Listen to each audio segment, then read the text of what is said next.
Good afternoon. My name is Bob Pollock with Penn State Extension here in Indiana County. And today I have two folks with me, two of my Penn State Master Gardeners, and we'll let them introduce themselves. Hi, my name is Dennis Repko. I'm the Indiana County Master Gardener Coordinator and also the coordinator of the Blue Spruce Park project. I'm Chris Kessner, and I'm a Penn State Master Gardener and work in the herb garden. Today we are out at Blue Spruce Park, which is one of Indiana County's parks, and we have a demonstration garden here thanks to great support from Indiana County and the county park system.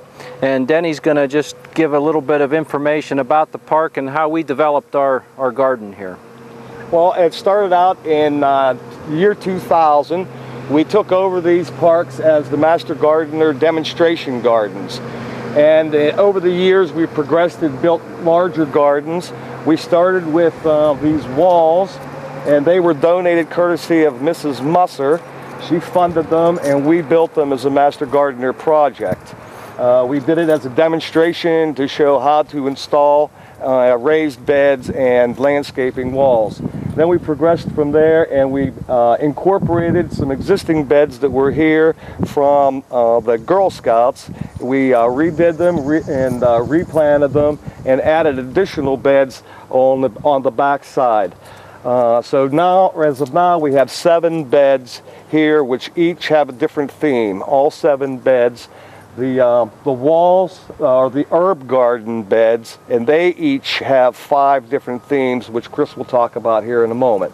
We also have our pollinator garden, we have our grasses garden, we have a lily garden, and we also have miscellaneous flower and pollinator gardens spread out through it. So that's basically our project here.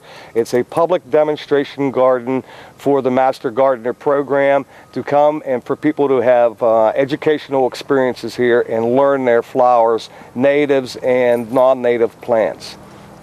And part of the project is that we identify the plants. We have a lot of plants here that are good plants that you can also use in your garden. And this is a good place to just come out and check it out and see what's here and see if you like the plant, how it grows and how it flowers and what it does.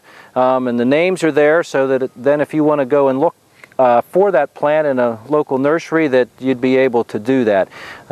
So it's here, it's open, it's free to the public. Anytime the park's open, you can come out and look at the gardens here.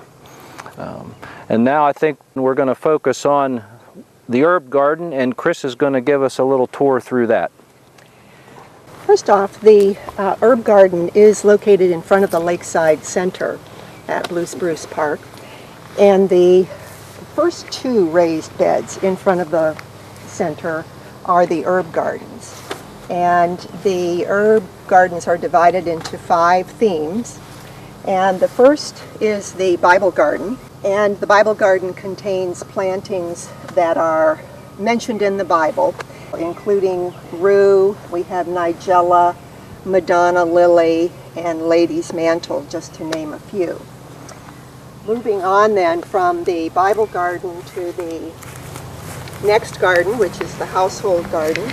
And the household garden relates to plantings that people might use at home. So it can include herbs used for cosmetics, for instance. Bloodroot is one plant here that women used to use the actual root, cutting it, and it oozes a red that was used for lipsticks. Also, iris or orris root is located here, and that's used as a fixative for perfumes. Lavender is here, used to scent clothing and that sort of thing for the household garden. This third theme garden is the medicinal garden. That's on this end of the first raised bed. I should say that medical research has indicated that certain herbs are good quality and effective, but many are questionable, and so it would always be a good idea to use them cautiously under the direction of a doctor. In the pathway, by the way, between the 2 herb gardens, we have some nice step-on herbs, and that's mostly dwarf pennyroyal, but there is some thyme here too, and that's intentional so that when you walk across it, it releases fragrances, and it's a nice thing to have in walkways at home if you're going to put in an herb garden.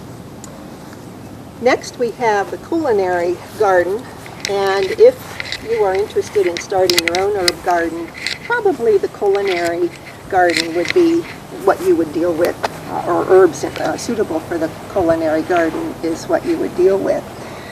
We have chives, basil, dill, rosemary. This one, the perilla, is a beautiful foliage. You can see it with the light coming through it particularly. It's a nice ornamental as well as being used for cooking. And also, when you do use herbs for cooking, it's nice to put them in at the end of cooking so that they don't lose their flavor and they're most robust. Finally, we have the Shakespeare garden. And this garden has plantings that were referenced in the writings of Shakespeare. So we have calendula, or pot marigold as it's called.